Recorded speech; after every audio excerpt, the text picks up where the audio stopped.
Bonjour tout le monde!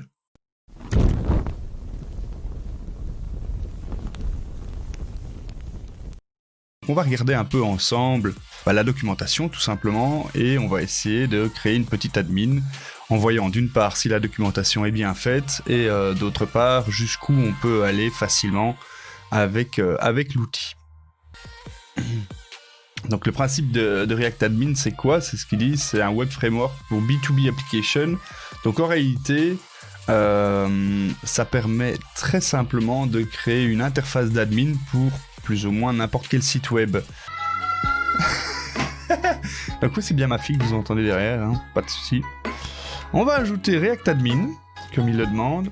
Alors, voilà, ça a automatiquement lancé la page sur le localhost 3000, hein, qui est le port par défaut qui est lancé quand on crée une application React. Et donc, on a une petite page qui a été créée, qui est donc cette fameuse page source avec app.js dedans. Et ici, ils nous disent éditer le code et sauver pour reloader. Et donc, là, hein, c'est une des joyeusetés de React, c'est que donc ça sauve et ça met à jour en temps réel. Donc si on fait coucou le chat et qu'on sauve, tadam, ça écrit bien coucou le chat. On a cette fameuse admin qui en réalité va nous donner toute l'interface, qui va nous permettre de faire la validation, etc. Mais pour ça, il faut simplement lui donner un provider qui va lui fournir les données dont il a besoin. Et donc, en fait, c'est simplement un convertisseur. Hein. On va recevoir les données en JSON et on va devoir les transformer en un objet que React Admin va comprendre pour pouvoir populer son interface. Donc, on va simplement suivre ce qu'il a dit. Hein. Donc, dans source app.js, on doit importer React, ça c'est évidemment fait par défaut, mais on va devoir importer l'admin.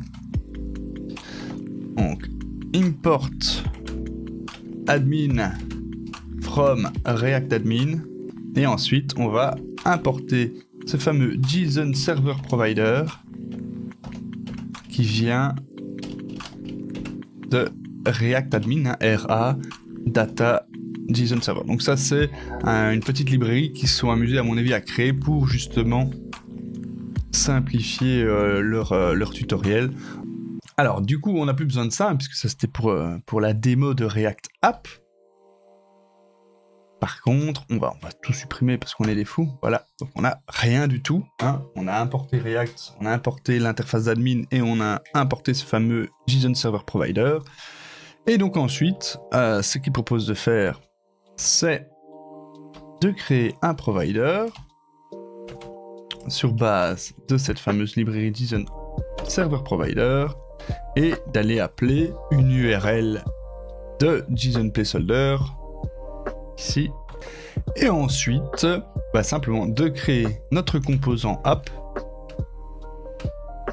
Moi je fais pas comme eux. Hop, comme ça je vous montre que je sais développer et que je fais pas que copier-coller quoi. Merde. Alors nous on va faire une fonction app parce que nous on est des fous. Voilà. Et on va donc retourner cette fameuse admin avec comme provider le data provider que on vient de créer. Voilà, donc ça fait exactement la même chose que la seule chose à faire, c'est ici directement à dire que on veut exporter cette fonction. Et là on est bien. Donc logiquement j'ai sauvé. Qu'est-ce qui se passe? Rien. On a un missing data provider prop. Du coup j'ai mal tapé parce que je suis une bite. C'est ça, c'est data provider et non pas provider, espèce de clown. Bon, je vais sauver, vous êtes prêts? Paf! Il faut rajouter ressources et list guesser, vous allez voir, c'est plutôt intéressant. Donc la ressource et le list guesser. Et puis après, on a toujours notre app, on a notre admin avec le data provider de base qui n'a pas bougé. Mais par contre, maintenant on va avoir des enfants. Du coup, on ouvre et on ferme comme sur l'HTML. Comme ceci. Et puis, Ouais, j'aime pas. Passe à la ligne, c'est plus joli. Voilà. Et puis dedans, il nous propose de rajouter une fameuse ressource qui a pour nom users et qui a ensuite pour liste. Et là, on va utiliser ce fameux list guesser. Donc on va voir ce que c'est que ce list guesser, mais c'est vraiment très intuitif. C'est un des trucs qui me plaisait bien. C'est qu'en fait, ils ont un certain nombre de composants qui en fait vont, sur base de ce qu'ils reçoivent comme données, déterminer le type de données que c'est. Ah tiens, c'est un champ string, c'est un champ nombre, etc. Et il va déterminer l'affichage qui pour lui semble le plus pertinent. Et du coup, on n'a rien à faire et il va tenter d'afficher pour nous quelque chose sans qu'on ait rien à faire. Et puis de ça, on va pouvoir agrémenter, améliorer l'affichage, quoi. Donc si on vient ici, tatam! Voilà, en écrivant ces 13 pauvres lignes, on a été rechercher des données et elles se sont affichées toutes seules comme une grande. Et on a une interface complètement créée qui nous permet de trier, d'afficher le nombre d'éléments par ligne qu'on veut. Donc ça c'est quand même assez fort. Alors vous allez me dire, ouais mais quoi, c'est quoi ce truc magique? Bah c'est très simplement que grâce au provider que eux ont créé, qui est ce truc là, en fait ils vont aller rechercher des données sur cette fameuse API qui renvoie des données fictives comme des users, etc. Et ils se sont amusés à créer l'ensemble des fonctions qui sont nécessaires. Vous voyez, donc en fait un provider, qu'est-ce que c'est? C'est un objet. Et nous, c'est à nous de faire le mapping entre ce qu'on reçoit comme réponse d'un serveur et le résultat que eux ont besoin. Donc on va pas rentrer dans les détails ici, mais en tout cas, c'est la raison pour laquelle on reçoit des données, et ce fameux list guesser détermine en fonction du type de données qu'il reçoit, des strings, etc., quel est l'affichage le plus pertinent. Donc on revient dessus. Donc vous voyez ici, ils ont reconnu que c'était un email, du coup ils font un lien et hop, il y a directement un mail tout dessus. Là ils ont vu que c'était simplement des strings. Ici évidemment pour l'affichage on s'en fout, tout est en string, donc voilà. Mais je pense que c'est ça qui est pas mal, et ça te fera certainement penser à Django Balkegal, puisque Django aussi popule plus ou moins une interface dite CRUD quand on lui donne un modèle, et là ils vont un tout petit peu plus loin encore, c'est-à-dire que si on regarde maintenant la console ici, hop, vous voyez que le list guesser, il envoie dans la console un petit truc qui dit « Coucou, voilà ce que j'ai généré pour afficher ceci ». Et donc on peut le copier-coller, tout simplement. Et donc dans source, on va créer un nouveau fichier qui s'appelle users.js. Voilà. On va importer React, puisqu'il faut toujours importer React quand on crée un nouveau composant. On va importer ce qu'on a besoin. Alors normalement, si je fais CTRL-V ici, et donc après, il n'y a plus qu'à importer ce qui manque, c'est-à-dire donc ce fameux list, ce fameux data grid, le text field et l'email field. Et donc ça, ce sont tous des composants qui sont fournis par défaut par React Admin pour nous aider tout simplement à créer l'interface. Et donc maintenant, qu'est-ce qu'ils nous disent? Ils nous disent, voilà, éditer de nouveau le app.js, retirer le list guesser, voilà, et importer votre fameux user list depuis le nouveau fichier qu'on a créé.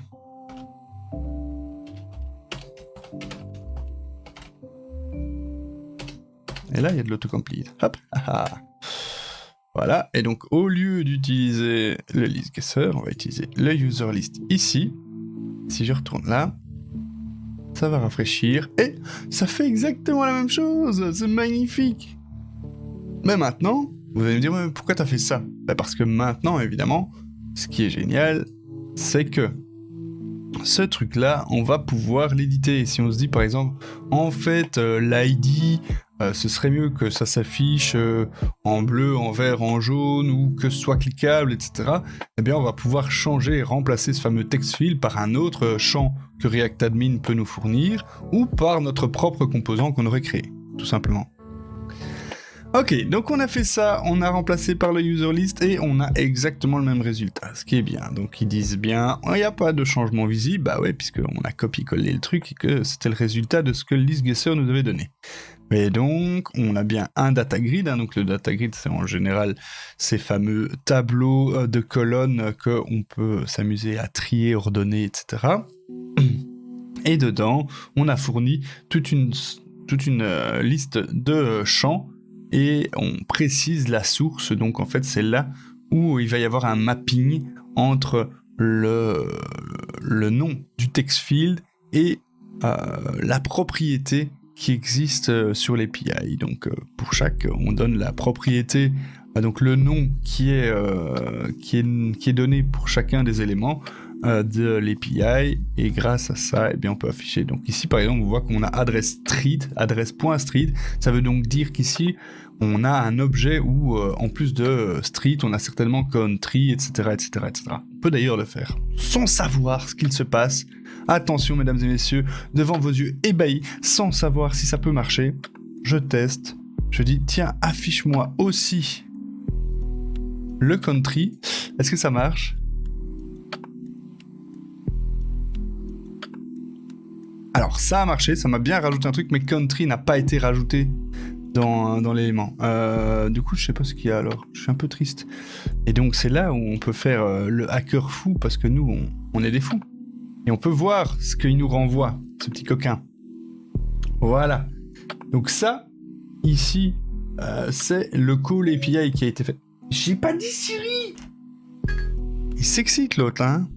Alors, donc, adresse.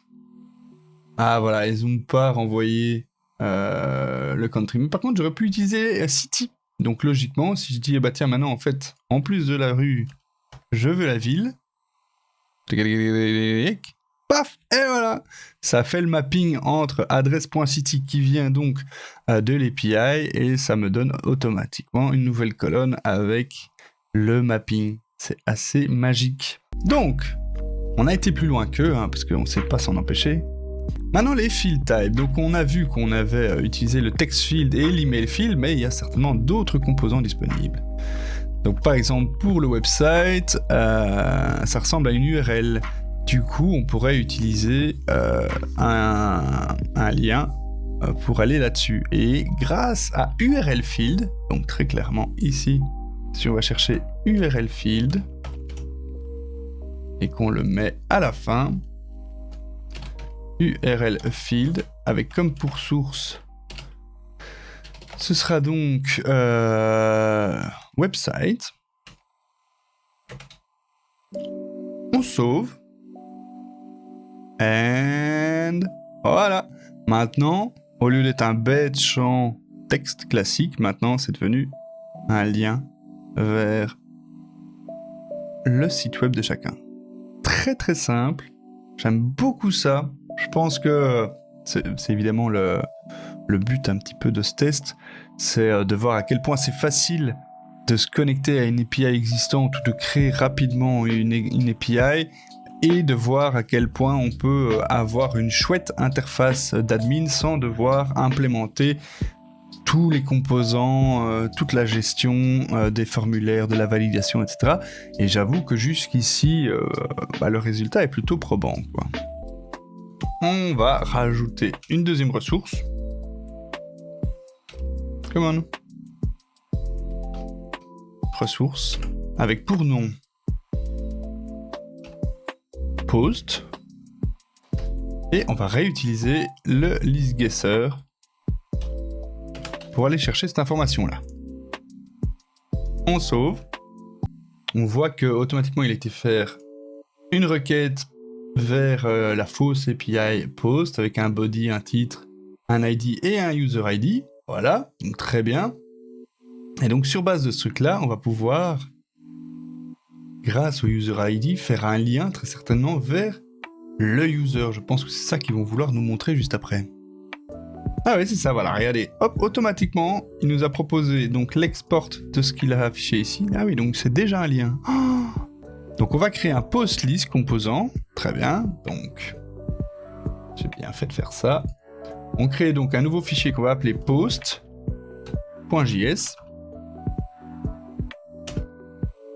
Voilà. Et puis on colle ce qu'on a chopé. Voilà. Donc évidemment, de la même façon, très certainement, on va devoir aller dans App et dire ah bah tiens, on n'a plus besoin du list guesser. Mais par contre, on va importer notre post list depuis post et on va donner post list comme liste. Et logiquement, ça va rafraîchir et nous donner la même chose. Voilà. À la place du ID ici, on va dire qu'on veut le nom. Et logiquement, paf! Maintenant, le user, au lieu d'être un ID totalement inintéressant, il va rechercher tout seul comme un grand le nom du user qui est associé. Ça, c'est vraiment beau. Il a été chercher le post. Et pour le post, il va chercher le user. Donc ici, tout a été écrit par la même personne. Du coup, il a été chercher qu'un user, mais il a été chercher toutes les données du user. Et grâce à ça, parce que comme vous pouvez le voir ici, on a juste un user ID, vous voyez.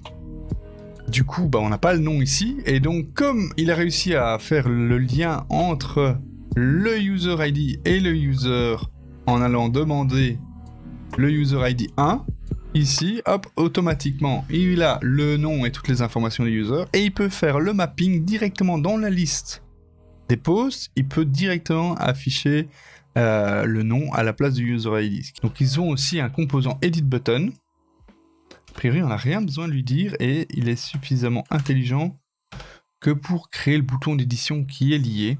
Voilà, paf. Donc automatiquement, maintenant, on a retiré le lien qu'il y avait sur le data grid lui-même, et par contre on a rajouté un bouton edit. Donc voilà, maintenant on va rajouter la création et l'édition. Ils fournissent aussi un edit guesser. Donc comme le list guesser, il va réussir à identifier quels sont les champs éditables dans l'élément qui revient de l'API, et il va nous proposer un formulaire tout seul comme un grand. On va rajouter l'édition et on va lui dire tiens, utilise l'edit guesser. Et donc logiquement, maintenant si on va là, ça va rafraîchir la page. Et du coup, si je clique sur Edit, tadam! Voilà, maintenant on est bien sur le post 1 et il nous a affiché le user. C'est a priori une select box où on va pouvoir choisir le user qui a écrit ça. L'ID, c'est un bête champ integer sur l'ID de l'élément. Et puis deux text area. Donc encore une fois, si on fait la console, on voit que le edit guess nous a gentiment créé le composant qu'il a utilisé, et donc on peut créer dans post ici un nouvel élément qui sera le post edit, et logiquement si dans app à la place du edit guesser on importe aussi le post edit et qu'on le remplace ici, logiquement, tadam, on a de nouveau exactement la même interface, mais que cette fois-ci, on va pouvoir éditer à notre guise et faire ce qu'on en veut. On va faire ce qu'ils disent. Donc, ils proposent de mettre un text input, mais disabled pour l'ID, ce qui semble pertinent. Donc, c'est ce fameux text input qu'ils ont mis ici en dessous. On le remonte et on lui dit qu'il est désactivé parce que c'est quelque chose qu'on ne veut pas permettre de changer à la volée, puisque en général, quand on crée des bases de données, l'identifiant de chaque ligne est auto-généré. Du coup, c'est pas à l'administrateur lui-même de donner le nom de l'ID, c'est auto-généré pour nous. Et alors par contre, ce qu'ils nous disent et ce que j'aurais évidemment fait, c'est la même chose que pour la liste. C'est au lieu d'afficher comme option l'ID du user, c'est d'aller chercher son nom en tant que référence. Et donc de la même façon que tout à l'heure, il sait automatiquement aller chercher l'information dont il a besoin. Et hop, vous voyez là, on a la liste de tous les users disponibles. Donc si on regarde ici, vous voyez, hop, il a demandé les 25 derniers users disponibles.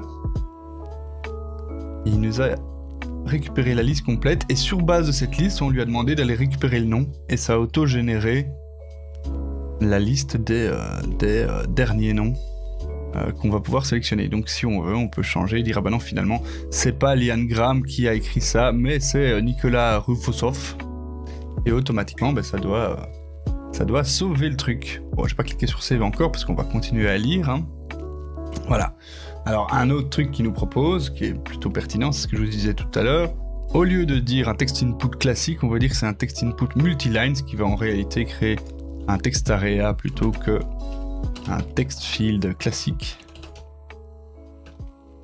Voilà, et donc si on vient ici, maintenant on a bien un text area sur plusieurs lignes, tout simplement. Donc, on va créer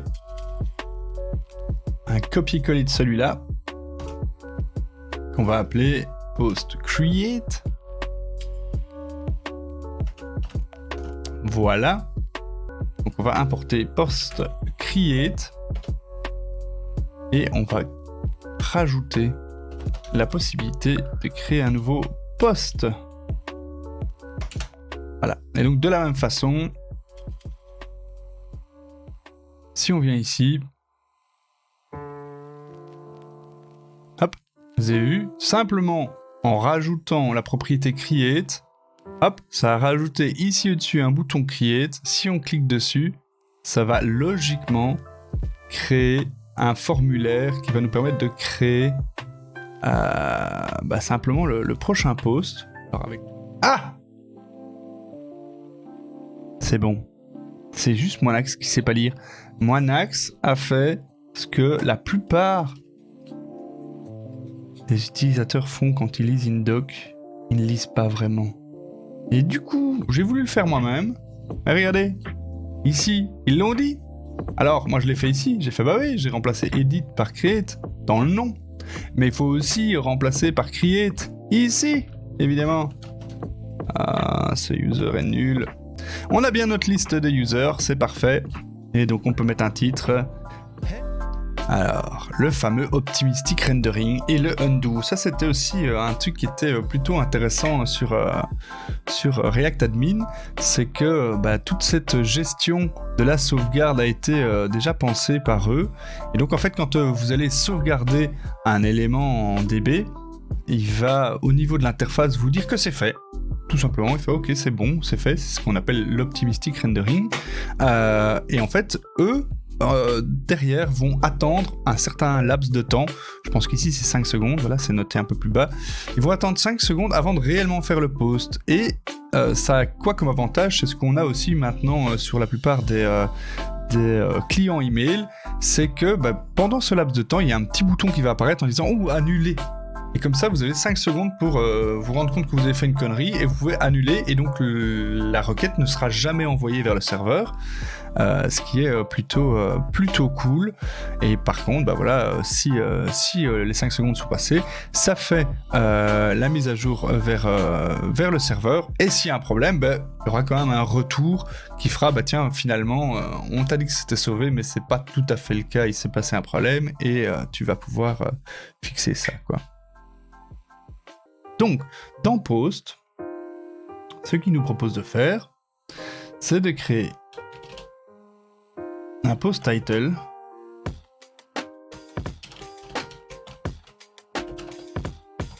qui va recevoir le record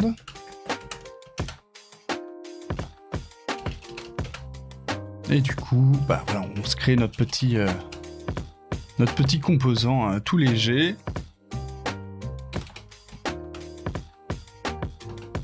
Qui, s'il a un record,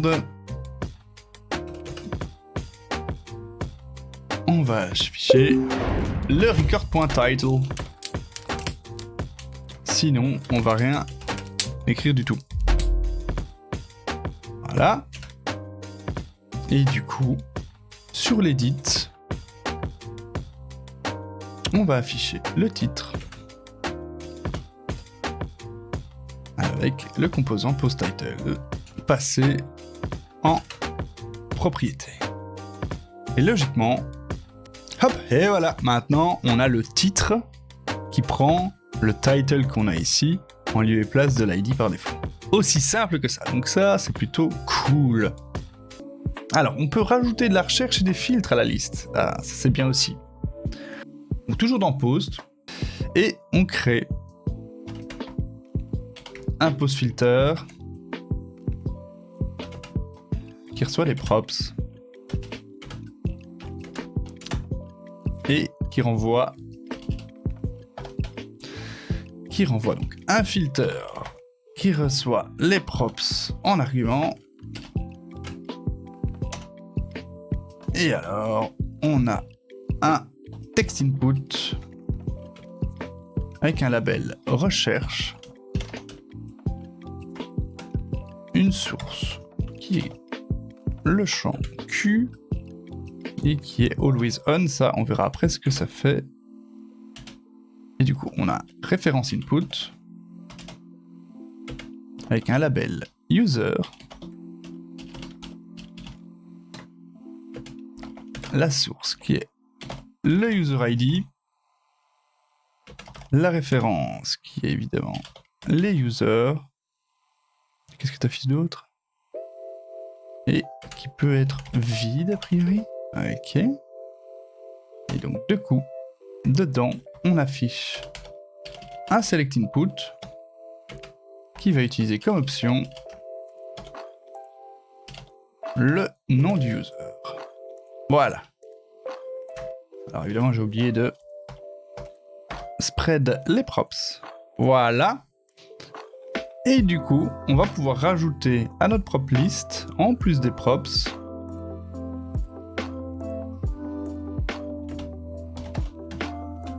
un élément post filter.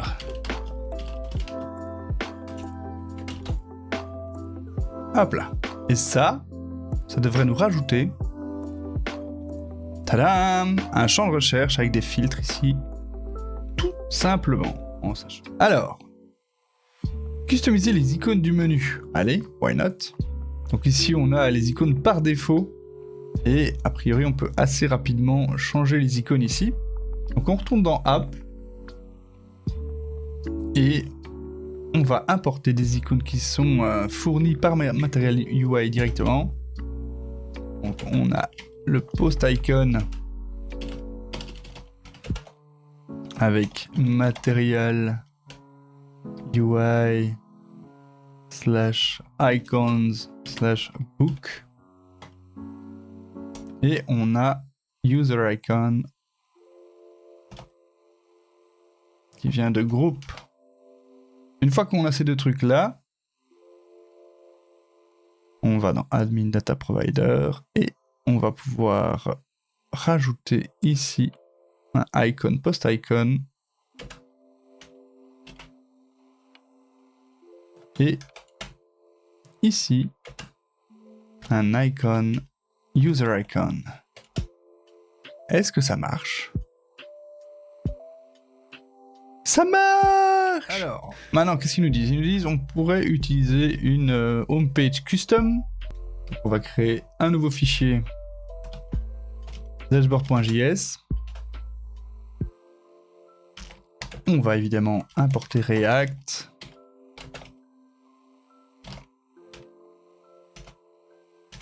On va ensuite importer différents éléments de design depuis Material UI.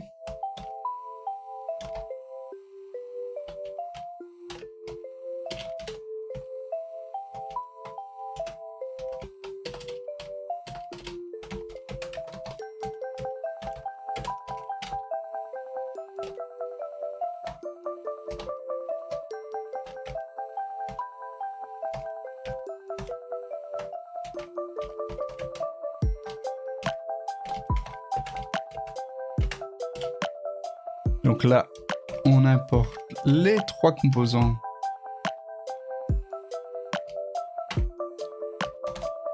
carte content et carte header depuis Material UI qui est donc le framework utilisé pour le design. Et ensuite, on exporte une nouvelle fonction. Moi, j'aime pas utiliser ça comme ça, je préfère nommer les fonctions. On va le faire à ma sauce. Comme ceci. Et du coup, on va pouvoir retourner une carte dans laquelle on va avoir le header. Et ici, on va évidemment faire un petit hello, le chat, parce que je peux pas m'en empêcher, c'est comme ça. Une fois qu'on a ça, on a notre dashboard qui est créé. Dans app.js, évidemment, on va importer notre dashboard, import dashboard, voilà. Et donc, je suppose qu'au niveau de l'admin, ici, on va pouvoir préciser qu'on veut un dashboard. Qui est notre dashboard? Ouais. On a Hello le chat qui s'affiche magnifiquement bien dans une carte. On est vraiment content. Par contre, ce qu'on se rend compte, c'est que de fait, le card header attend bien un title et ne peut pas fonctionner tel que j'ai voulu le faire. Donc, on va faire ce qu'ils disent. Hein. Ce sera vachement plus joli d'un coup. Tadam! Voilà. Donc ici, ce qu'ils veulent proposer, c'est d'utiliser une authentification qui va accepter n'importe quel login et qui va stocker le username dans le local storage, donc qui est une espèce de petite base de données qui est dans le navigateur et qui restera là tant qu'on ne l'a pas supprimé. Donc évidemment, il faut être sur la même machine et sur le même navigateur pour que ça continue à fonctionner, mais voilà. Pour le test, en tout cas, ce sera comme ça. Donc l'autre provider expose 5 méthodes qui chacune d'elles retourne une promesse, parce qu'évidemment, on s'attend à ce que l'authentification se fasse avec un serveur, et du coup, il y a un temps de latence entre le serveur et le front-end. Alors du coup, on va faire un autre provider, comme il le propose.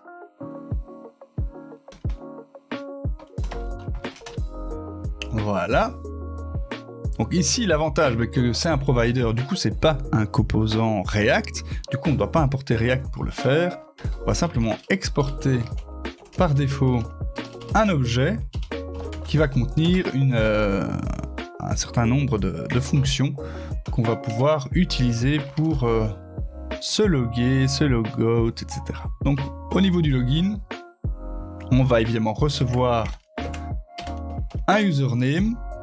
Évidemment, on a une deuxième fonction qui sera le logout, qui elle n'attend aucun argument. Une fonction de type checkerError qui va recevoir un statut. Alors, on continue sur checkout. Alors, checkout, lui, est appelé quand on appelle une nouvelle location et on va checker si on a besoin de l'élément directement username qu'on a stocké. Et s'il existe, oh là, c'est ce qu'on avait dit, hein, dès qu'il y a un username, peu importe lequel, on renvoie une promesse résolue, et dans le cas contraire, eh bien, on va réjecter la promesse, ce qui va justement triggerer le fait qu'on va afficher le formulaire de login à la place de la page qu'on a demandé.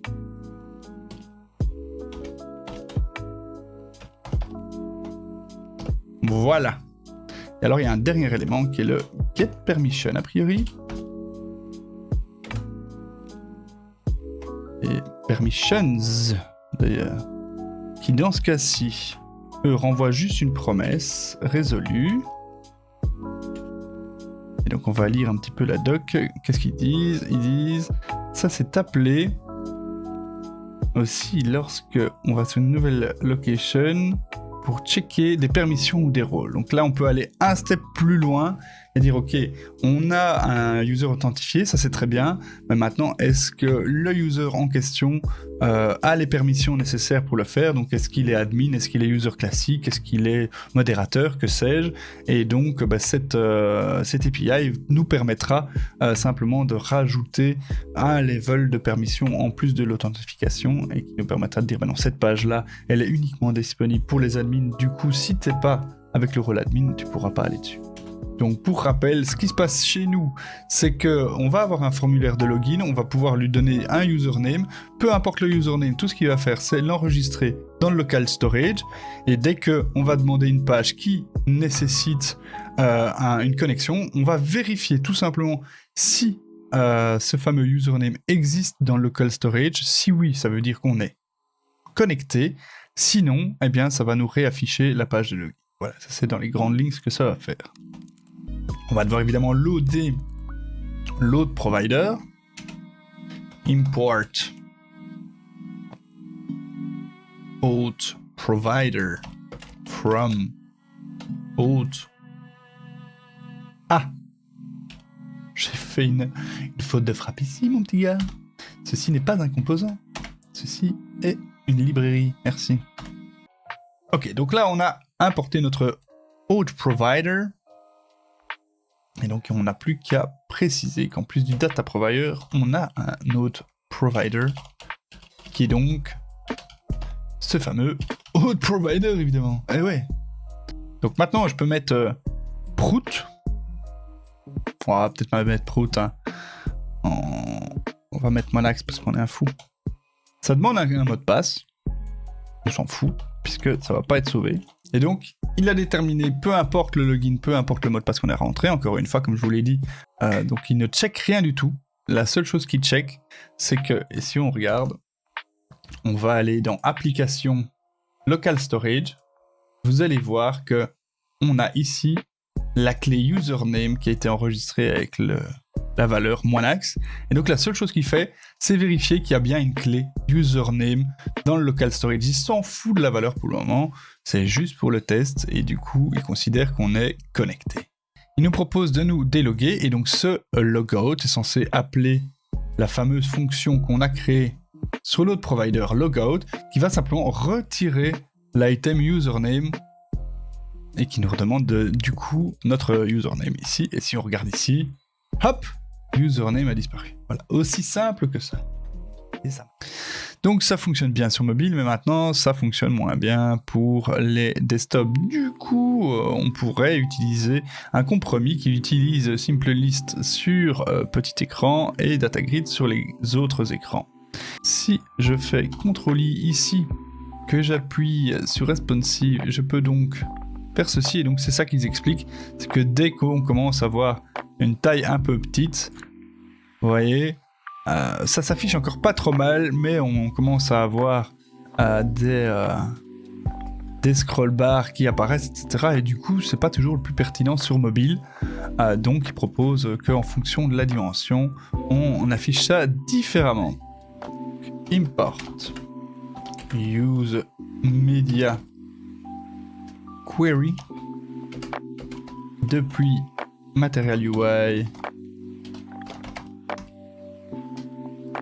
core, voilà. Et alors, en plus du data grid, on va aller chercher le simple list. Voilà, je pense pas qu'il y ait besoin de plus que ça. On va voir. Et donc pour le post list, maintenant, qu'est-ce qu'on va faire? Eh bien ici, du coup, on va avoir une fonction avec des éléments. On va retourner ceci, mais avant de faire ça, on va utiliser le fameux useMediaQuery. Voilà.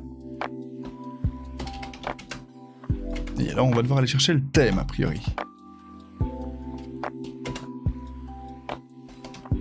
Break points down sm.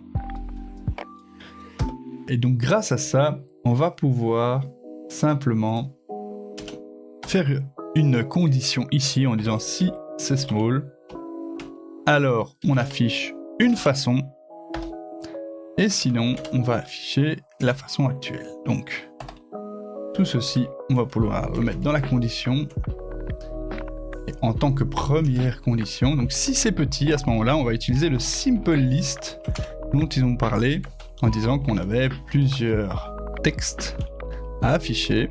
On reçoit le record et on lui dit ce qu'on veut afficher dedans.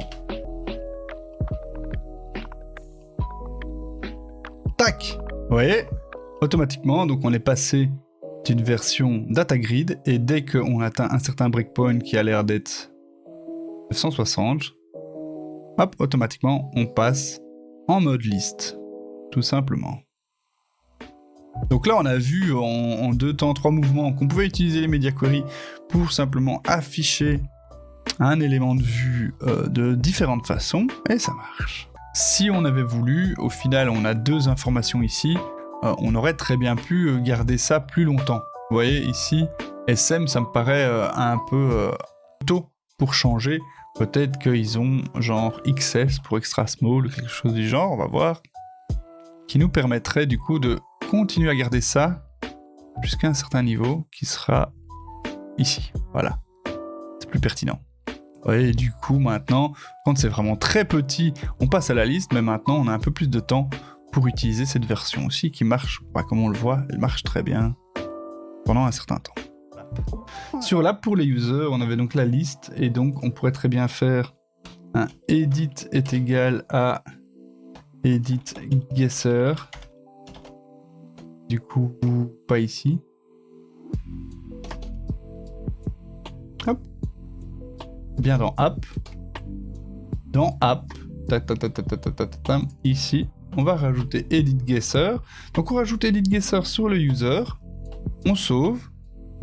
Et logiquement, sur user maintenant, si je clique, hop, automatiquement on arrive ici. Et donc, est-ce que ça veut dire que si je clique sur post et que si je clique sur Leangram, ça va directement aller dans l'edit? Normalement, oui.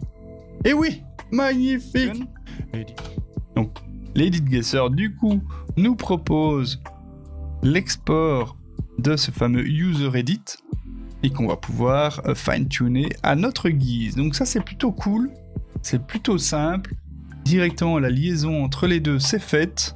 On voit ici que quand on passe dessus, ça lie vers le user 1. Et du coup, maintenant qu'on a l'edit guesser, automatiquement, ça popule le formulaire pour nous. Et ça nous propose de créer notre propre formulaire sur base de ce qu'ils ont généré. C'est vraiment bien. Moi, je trouve ça vraiment bien.